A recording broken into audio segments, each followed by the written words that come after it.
It's Gerald here. It's Monday. Happy Monday. Happy Martin Luther King Day. It is 4:30 a.m. here in Connecticut on the East Coast. It is a cold, windy morning here. Wind chill down below zero. All right, let's jump right into it. I was going to do a pretty little fluff piece about the USS Miller, an aircraft carrier being named today after an African-American cook. You guys are going to hear this story 100 times today. It's the story basically that was told in Pearl Harbor, or one of the side stories that was told in Pearl Harbor. Cuba Gooding Jr. played this black sailor, Doris or Dorian Miller. His mother thought he was going to be a girl, and he was born a boy. And his mother didn't change the name, so he was Doris Miller.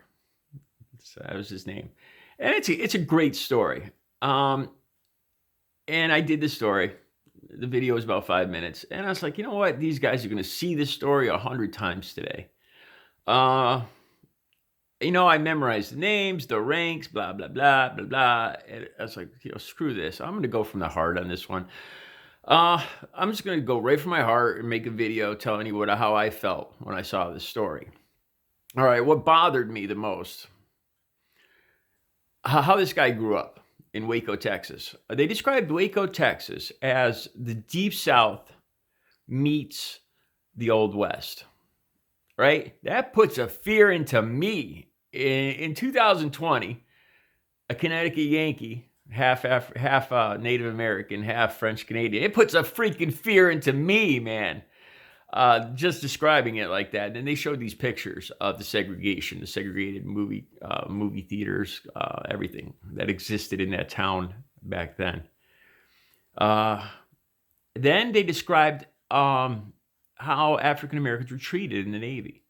They weren't even allowed to pick up weapons or guns. And if you ever saw the movie Pearl Harbor, Doris or Dorian Miller was played by Cuba Gooding Jr. And it's a great part of the movie where Cuba picks up a machine. He gets on the anti-aircraft gun, starts shooting at the planes coming in, the Jap planes coming in. Even though he has no training and he's saving people on the deck, it was a heroic action. But I thought more about how he was treated in the Navy. African Americans were just basically, look, I'm gonna go right from my heart here. They were glorified slaves on those ships. They were mess cooks. Their job, his job was to lay out the officers' clothes, shine his shoes, and clean up after them. That was his job. That was his real freaking job. All right, and This bothers me, man.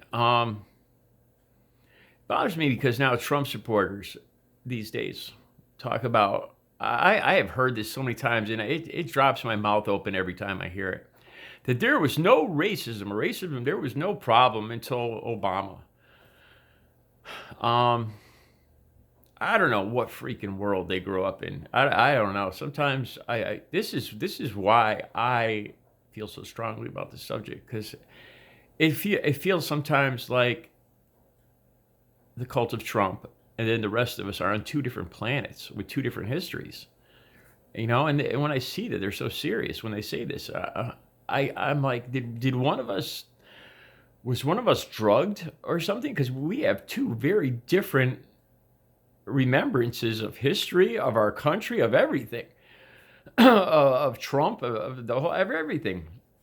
So anyway, that's what, as I watched this, it's a great story, right? But I didn't feel comfortable as a white guy sitting here in Connecticut going, yay, it's a great story on Martin Luther King Day, naming a battleship.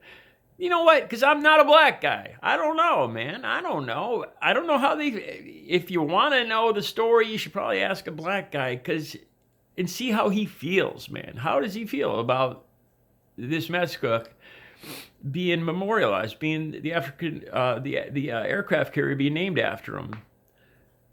Otherwise it's just another white guy telling you this pretty story made to make you feel good, and that's bullshit.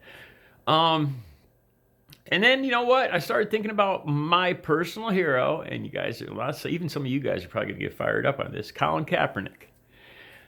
I see him as a personal hero, and I'm not just saying that to piss people off. I do. Let me just put it this way. For the people that disagree and don't see him as a hero, as somebody fighting for what he believes in and willing to lose everything for a cause he believes in, let me just use this as an example. This one thing. All right. Say you're about my age, right? Say you got a teenage boy. He's going to college. Maybe he's about 18 or 19. And he works at night at a restaurant. He doesn't leave the restaurant until about 1 a.m. Okay? Your boy doesn't come home until about 1 a.m. And every night, you are terrified that he's going to make it home safe. Terrified. And you know why you're terrified? That he's going to get pulled over. He's going to get pulled over by a cop. He's going to make a wrong move, and he's going to get shot to death. All right? I'm not a black guy. I'm not a black father. But that's the way, using empathy as best I can, that's what I imagine this story of Collin Keapernick is about. And I'm not blaming the police either. I mean, you could blame a lot of people. And the answer, I don't know. The answer is in empathy, is putting ourselves in other people's position, is being more aware of other cultures. Maybe that's the answer. Like, now, if I put myself in the policeman's position, say this policeman's walking up to a car at 1 a.m., right? He sees a black guy driving it. He's heard stories. One of his buddies got shot. A guy in a couple towns over, another state, got shot. The drug dealing, the gangs. And yes, I know it's stereotyping, but it's going to go. But what the guy is worried about, this cop is worried about, is going home to his family. Because he knows the story of these other cops getting shot, but he knows the story of their family suffering after he's gone, after losing their father and their husband. And then as he's walking up to the car, he pictures his own family. And he's like, I'll be damned if, I want to go home to my family tonight. And he gets nervous, and the black kid in the car gets nervous. And you got two people, one of them armed, in a difficult situation, in a dangerous situation, in the middle of nowhere, in the middle of night. And you see what I'm saying here? And that, stuff like that, is what Collin Keapernick was trying to bring to the attention of America. Had nothing to do with flags. Had nothing to do with disrespecting the country. It didn't. And as I looked closer and started to understand the story of Collin Keapernick, I realized that people felt very strongly on both sides, but they felt very strongly about two different subjects. The side against Keapernick saw a wealthy football player disrespecting the flag, just being an ass. Why has he got to do this? Okay, he's got to protest, but let him do it somewhere else, some other way. It's just disrespectful. He just wants attention. But they're not using empathy. Putting themselves in Collin Kaepernick's shoes, because so many black people know other people or people around them. They've lived these stories over and over again. They live with this fear every day of police accidentally, mistakenly shooting innocent, unarmed black people. And there's 100 reasons why it's happening, like what I just explained to you guys. And Collin Keapernick isn't blaming. This is my take on it. I don't think he's blaming the police. It's just to bring attention to this situation so we can take a closer look at it. So hopefully these white cops or whatever cops, or cops in general, don't have to be as nervous or can understand the situation better as they walk up to the car. So the black father doesn't have to be nervous with his son coming home, or as nervous, to diffuse this misunderstanding, this lack of empathy, where you're not putting yourself in the other person's position. Collin Keapernick is just trying. He's a wealthy football player. Now, if a regular average person in the middle of downtown on the green just started talking about this. Nobody would pay attention to him. He has a spotlight. He has a soapbox to stand on, and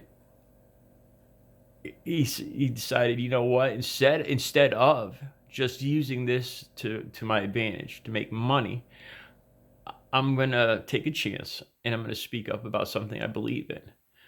I want to bring this subject, this problem, into the light of the ordinary American. And I might lose my job, I might lose my money, but it's important to me, and this is more important to me than my job or my money. And that's how Colin Kaepernick sees it. And you see, if you just slow down and you use empathy to put yourself in the other person's position, instead of just saying, you know, that guy's an asshole, he's disrespecting the flag, you understand the other person. You know, for a minute, if you just live his life for a second, walk in his shoes, walk in his moccasins, as us Native Americans used to say, you can understand it just a little bit better. And, you know, it wasn't about the flag. It wasn't about disrespect whatsoever in any way, shape, or form. But he knew that it would bring this to the forefront, the situation, a problem that he felt needed to be brought to the forefront. And I commend him for that. I think he put everything on the line to speak up for a cause that he believes in, instead of just ignoring it and making his money and going home at the end of the day after the game. That to me is a hero. It is. I mean, we could debate if there was another way to protest, but like I said, until you walk in his shoes and you know how he felt about what he was it's not up to us to say how he's going to protest. It's not. You know, as long as it's legal, as long as it's orderly, if it puts our panties in a bunch, that's just too bad. You know, because there's a lot of black fathers waiting for their kids to come home from a night job, and their panties are in a bunch because they're scared their kid's going to get shot for no reason. So now maybe you understand a little bit more. You know, it's just about empathy, about taking a step back and not assuming, stereotyping, putting yourself for real as best you could into the other person's shoes. How would I feel if I were him? How would I really feel if I were that person? You know, I think that's what it comes down to at the end of the day. And it's a great story about Dory and Miller too. But that's how I feel today on Martin Luther King Day. My hero, Colin Kaepernick. All right, you guys have a good Monday.